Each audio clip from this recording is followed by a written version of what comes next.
New week, new studio, and this week I'm talking all about opportunities in the British Army. How's it going, and welcome back to all my subscribers. Thank you for continually coming back each week.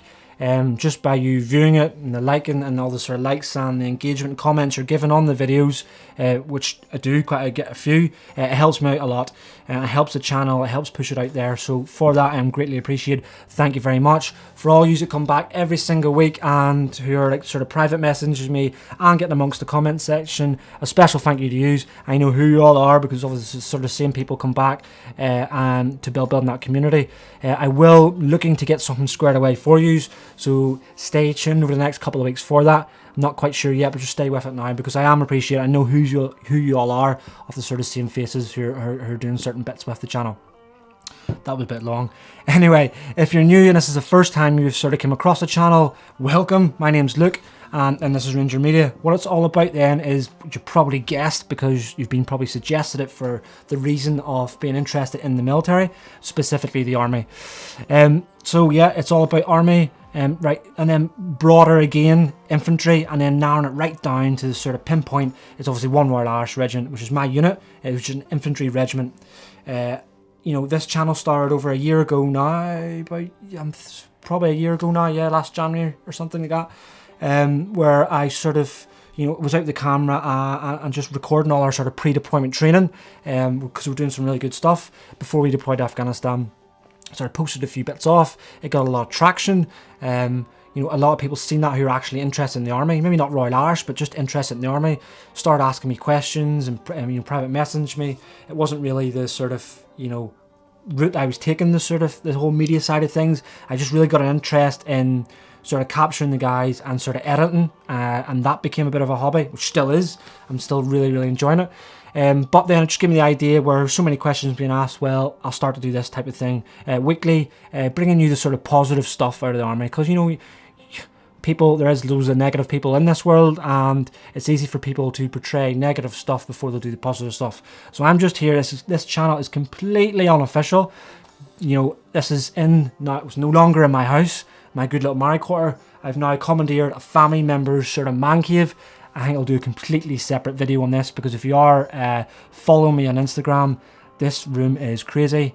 I'm not getting too much detail. You get flipping muskets in the background real time. I've got long bayonets there. As you can tell, he's a bit of a collector. Loads of World War II hats and helmets and stuff. And then the most like insane Lego collection I've ever seen in my life. However, that's a completely different video itself. If you ever have any questions, hit them in the comment section here or over on Facebook or Instagram, all that sort of stuff. And if you are new to the channel, this is your very first episode, please jump up in the comment section and let us know. And if you haven't, like, subscribe and hit the bell icon down one of these sides here, swipe it across, and that gives you support. I think it would maybe take you 0.5 of a calorie of energy, body energy, just to go, and that's it, done. Thank you very much. Right, opportunities in the British Army, what I think and what I've known that you can get, what I've experienced in the past and what I've heard other people doing it.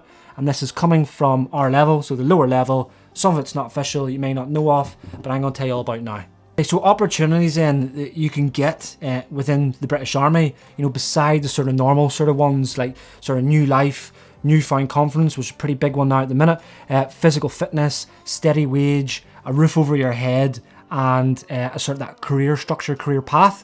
You know, historically, loads of people would have said, yeah, infantry, you only go and recruit people who have like in the sort of lower parts of society and all that sort of rubbish. The infantry is completely open to absolutely everyone. And yes, you know, historically the recruitment has been there as well, but it's definitely still a place to be for, you know, if you've got sort of education and stuff on.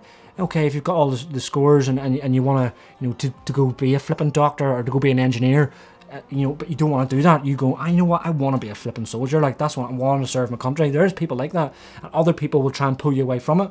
But if it's something that you truly want to do, then get amongst it and do it. But then, then you've got the other side with people like me who have like, I didn't even flip and finish school. Never mind sit my GCSEs or any form of education whatsoever.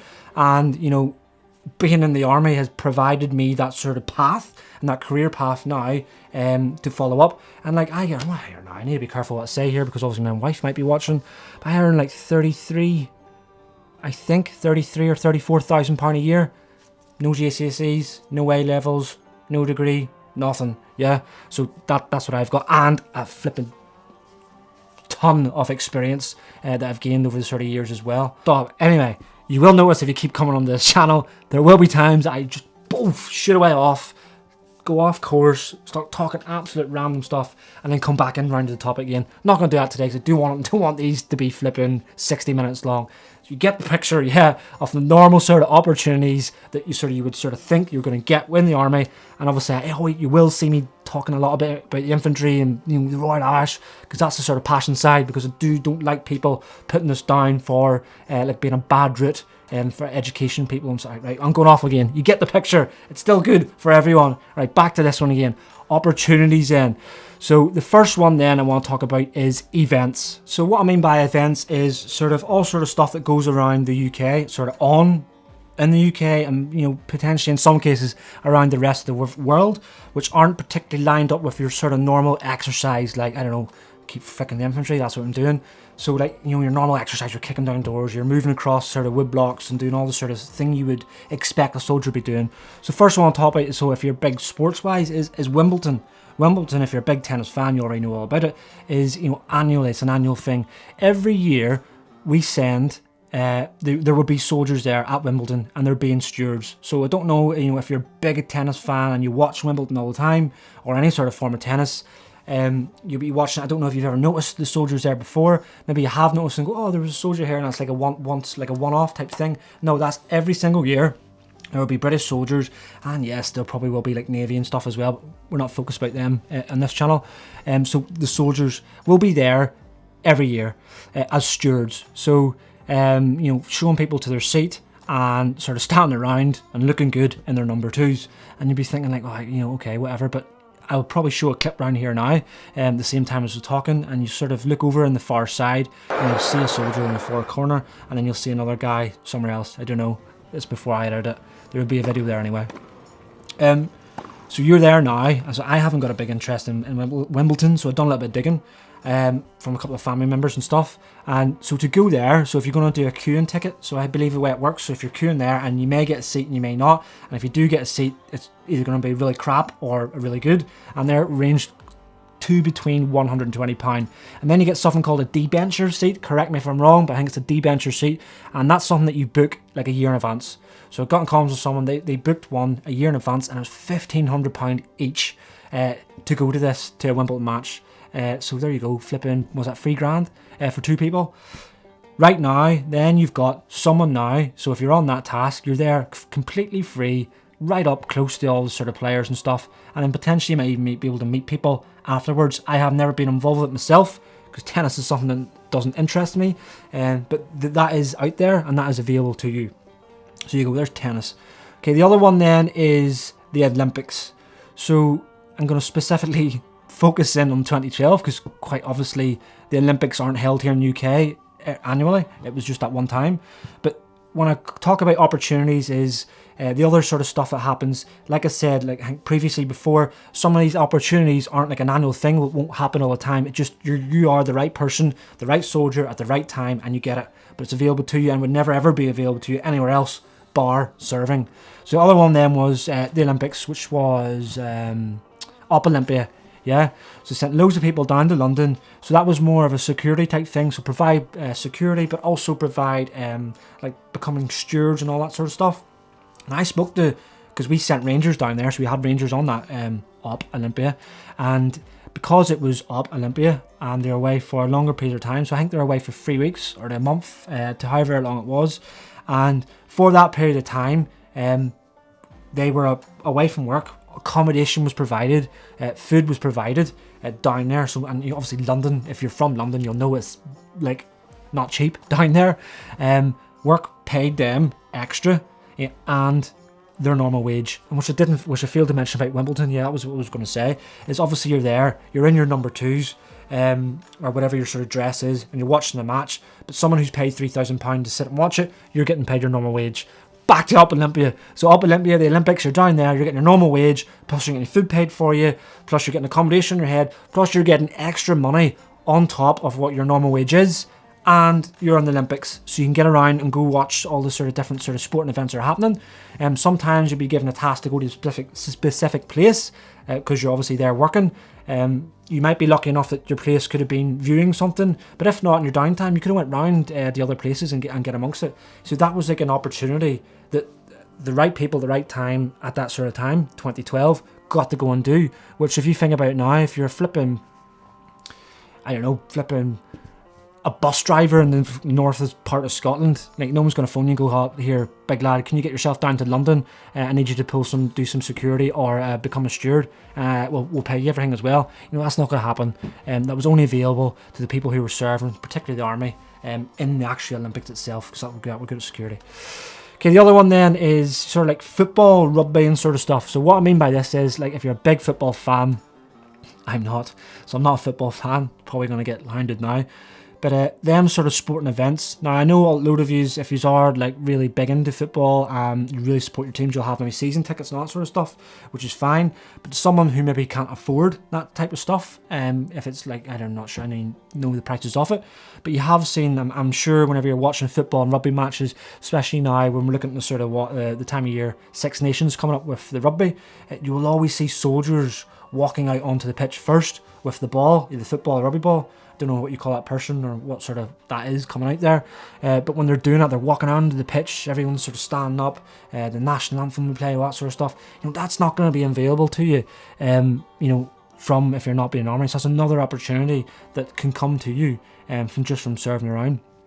And then so the other then events wise then, so that's me obviously pulling them out from what I've seen going around. There's obviously a lot more. I don't have enough time in the video to go through them all, but one I've been on them myself in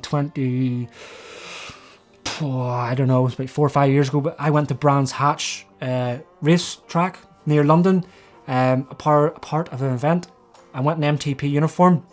Basically all it was a charity being held by somebody really, really rich, and he ran something for Help the Heroes as such. We went down, soldiers down there. There was a few other guys from different regiments, and we went down to the pits in Brands Hatch, stood in the pits, and like, flip me, I'll try and find a picture of it somewhere. I don't know where I've got it, but I've got it somewhere. If I do put it in this, I do. If I don't, I don't. You have everything from M3s to Ferrari, the Ferrari Enzo, and all the other different flipping Ferraris, Lamborghinis, Porsches. Every car under you can imagine was there. You didn't get to drive them, but you just stood in the pits. They all went out for laps, and every time they came into the pits, they drove into the pits, they all sort of were parked up, and you looked up and down, and then you basically choose which one. Okay, I'm going to go with the Porsche now, I'm going to go with the 911, I'm going to go with the Ferrari Enzo. And obviously the person who owned it, so obviously these are all flipping brain surgeons and like people who have some money about them, just jump in the car and they're like, oh, you doing, mate? Shake hands with them. They're like, yeah, talk about it, and then away you go around the racetrack for like 2 or 3 laps and repeat that. That was all day. And then afterwards we went to London, because that's where we were staying, in the Union Jack Club, which we'll come on to.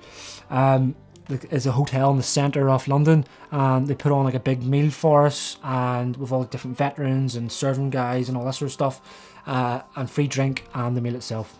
So yes, that was something that me and 3 other guys from the regiment got, no one else got. Right place, right time, and that sort of thing. Other one then, which was slightly touched on opportunity wise, is that I just mentioned it, the Union Jack Club in London. So that is a hotel in the sort of, it's basically centre of London. It is cheaper than what your normal standard London is, and you can get that's available to you with your mod 90, so your army ID, at a cheaper rate. You're also, if you've got a close family member, like mums, dads, boyfriends, girlfriends, husbands, brothers, whatever it is, they can also use it on your behalf. There's all this sort of documentation you get to share with that, but you just get in touch with them and they let you know what that is. But if you are like serving, like my folks have used it all the time. They've flown from Northern Ireland across to use that, and that's another good opportunity. And always these small things that people don't think about, they're in and around the UK, and you only get that too from serving the army. Overseas exercises. Now, you'll be thinking to yourself, right, overseas exercises, how is that an opportunity? It's just something you do anyway. Right, it's what way you look at it, yeah? So there is loads. So there you can go pretty much a wide variety, I can never get that word right, variety, a wide range of places on overseas exercises. So obviously you get the main ones you're always going to remember, or you probably know about from watching news and stuff, is Kenya in Africa. And another big one then is obviously the Falklands, complete opposite end of the scale. To Norway, where it's absolutely freezing. Or Jordan, so it's more warmer, deserty sort of type environment. Bathus, I'm saying it right. So in Canada, so it's a massive, so you're more looking to go there if you are of an armoured background or you have sort of long range vehicles, because it's massive sort of stuff up there. Right, anyway, so you go to all these different places, wherever your unit goes the most, and you'll conduct your exercise. The 9 times out of 10 when you're doing these, there will always be sort of an R&R, so rest and recuperation package at the tail end of that exercise, or short op if it's Falklands, op fair I think it's called for infantry. You'll have an R&R package, so that gives you the time then to be like this, dress like this, and go do some adventure training or some exploring or that type of stuff in the sort of country you're in. So that's all nice, that's at the very end. But then you got to look at it off the point with when you're actually on the exercise. So I need to use Kenya because I've been there so many times now. It's like, I don't know, if you've been to Africa before on a safari, jump in the comment section and let us know if you want to, you don't have to, on how much it cost you. If not, so I'm going to get a rough ballpark if it's going to cost thousands, a couple of thousand, maybe 2,000-3,000 maybe, for a family of 3-4, for hotel and sort of safari stuff. I'm not sure. Been to Kenya 2-3 times, and like I'm telling you now, my bum hole has went like that more in flipping Kenya than it did in Afghanistan. That place is crazy. So you've got the two sort of different locations. Archer's Post, which is just basically like flipping hell on earth. There's like no greenery. It's just like a bush that we call bastard bushes, which is basically these big bushes that have spikes off them, which are basically just flipping cocktail sticks. And there's like no greenery or nothing, because it's just right so close to the equator, it's roasting, and that's where you do all your sort of live firing.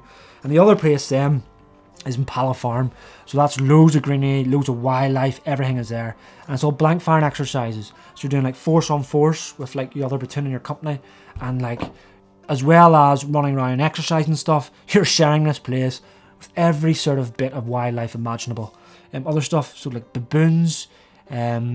I remember being there and like we were doing a navigation exercise, and we came round the side of a feature, and it's like walking around the side of a wall, and all of a sudden there's a pack of baboons. I've never been that close to a baboon before in my life.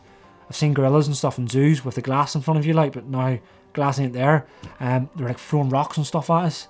You know, you get obviously all this normal stuff like hyenas, like all the other different like sort of spiders, snakes, all that sort of stuff. You know, you will have a complete different experience on an overseas exercise is what your civilian counterpart is going to have paying for that experience. But it's good.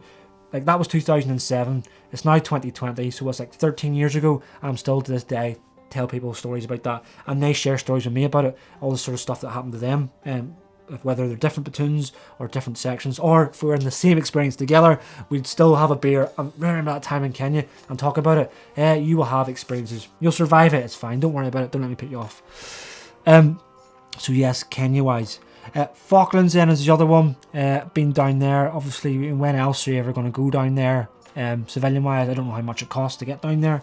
It's good to go down, especially if you're someone who's you like the sort of whole history side of stuff. There's some really good battlefield tours down within the Falklands during that war, and you will do other stuff as well. You get flown out in a helicopter with your team with an X amount of number of people, all that, dropped off by helicopter, and then you navigate around for a couple of days. So you've got everything on, your burgoon, you know, your rations, food, sleeping kit, everything. As a young commander, like a junior commander, that is class to do. Obviously there's loads of exposure to that type of stuff, that mission command side of stuff in Afghanistan, where you're leading your blokes and you're sort of doing your plan and stuff. But the Falklands then is the same. You'll go away with your team and cross Ks upon Ks over a couple of days. But during that time, you'll bump into locals and stuff who are running these farms who haven't seen people some flipping, like, sometimes I haven't seen people in months, and you're speaking to them, and maybe they're sort of the or old guys home as well, and they give you their sort of they can still remember and tell stories about the war and back in the Falklands and stuff. And it's interesting to sort of hear that from that point of view, not from a historian, from a flipping documentary on Netflix or something. You're hearing that from someone. So you're going to meet, there's all these opportunities will get you out to all these different places around the world where you're going to meet all these different people who've got all these different stories. And that's, you're like, I'm not saying no one would ever get that in civilian street, because they probably would, but they've got to go looking really hard, and they're going to probably fork out a load of money to do it. Whereas us, you're getting paid to do it, and in most cases, getting paid extra to do it as well. So yes, that is experiences, and I pretty much hit the nail on the head there with the sort of vast amount of opportunities and diverse ones you can get while serving in the army. And there's going to be a load more. I've just tried to pick out them certain ones and to elaborate on them more, because some of you might already know about them, because you're obviously going to know about you're going to go away and exercise and stuff. But it's how you look at it whenever you're deployed, and then relating that to,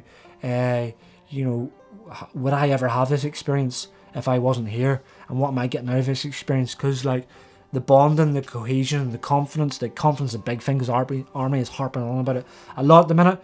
Like suddenly now, back to Kenya again. So that first time I was there was 2007. That was my very first exercise after basic training. Was with the regiment, Royal Irish. Picked out a cat trick, 2 weeks leave, and dropped into flipping Kenya with my new platoon. That was I bonded very quickly with everyone. I was lucky enough to have 5 or 6 guys come from training into the same company as me, and some of them in the same platoon. But you do get them sort of worries. I think maybe potentially if you're in training now, let us know if you're in training within the comments. But sometimes you may feel a bit worried going from your training environment into your regiment, because you feel like I don't really know anyone. As soon as the first exercise comes, or if you're lucky enough, operations, when you first arrive, you're gelled straight away. And 100% Kenya, what was it called back then? Exercise Grand Prix. That was what it was called back then, Grand Prix, 2007. Gelled us as a team. Okay, so that's it then with the sort of topics discussed this week. So opportunities in the British Army. Off on a tangent then where I love them, because I just want to get as much information as possible from the boots on the ground perspective. And it wasn't matters. Sometimes you cannot get my words out at all. Anyway, from my point of view then, and what you can sort of make off these different opportunities that maybe you've been through before, or you've got no idea about, and you're just looking at the army going, okay, I've heard that's really bad, or what. It just really depends what way you look at it. Look at it positively and from a different angle, and you will get so much opportunities and experiences you won't get anywhere else. Right then, channel wise, so what I'm going to be looking at is that motivational side of stuff. So it's going to be stuff you're going to watch on a Monday night. You're going to get really G'd up and go, wow, yes, and then you're going to come get your information on the Thursday night. So that's going to be anything. It's obviously going to be, but that can be anything, military as a whole. So I've got all sort of stuff on the drawing board. Monday night is going to be British Army, so just British Army. But other weeks in advance, I'm probably looking at British military, so our military might. So you're talking RAF, Navy. The army isn't just the only ones in the military. We do have battle buddies. So the other two services, bring them all in, get all this sort of cool stuff, over the years, bulk it all together, put out in a video, an allies video. So looking at all sort of different allies, like our strongest one, America, across the pond. And you can divide them down into stages. So Marines, their army, their navy, then just all of them as a winner, even their flipping Space Force. I'll have to go on the Starship Troopers to find the content for that. But yes, anything. So I'm going to pile it all together. That's going to be on a Monday night. So that sort of thing. Small, short videos, motivation side of thing. But if you've got any suggestions, it's something you might want to see, let us know. Right, going off on tangent again. That is us. Thank you very much for joining me on this week's episode again. Like I said, if you do, please like, subscribe, share it on. If you've already done all them things, just a like, and then come in and have a conversation on the comment section. It costs you probably about 0.5 of a calorie of energy to just hit the bell and like it, and maybe do a wee bit of a comment. And that is it. Anyway, that is us, and I will see you again on the next episode. Like, honestly, it's definitely, I'm going to let you go now, but look at this stuff I found in this house, out there, like, if anyone's all over their weapon system is in their historical ones, there you go. You can tell me what this is. This thing has everything. It has the sort of part to push in all gunpowder and stuff. I'm not going to pull it out on because I don't want to break it. There's a bayonet for it. There. Bayonet, everything. So there will be a video at some stage on military history, which I did say, which I just wanted to pull, if you did notice this. This is now going to become part regimental history. More to follow. It was this one here. So this plate from my, what would he be now, great-grandfather? Or great-great? He's either great-grandfather or great-great. He was Royal Irish Fusiliers. This was his plate that he had in the Somme in World War One. Oh, there, focus in. Somme. Pretty cool, eh? And I've got my hands on a lot more sort of historical sort of stuff. If you're interested in history, please drop it in the comment section below, and we'll see if we can get a history one in. But anyway, thanks very much for watching. Sorry about that, and see you again next week.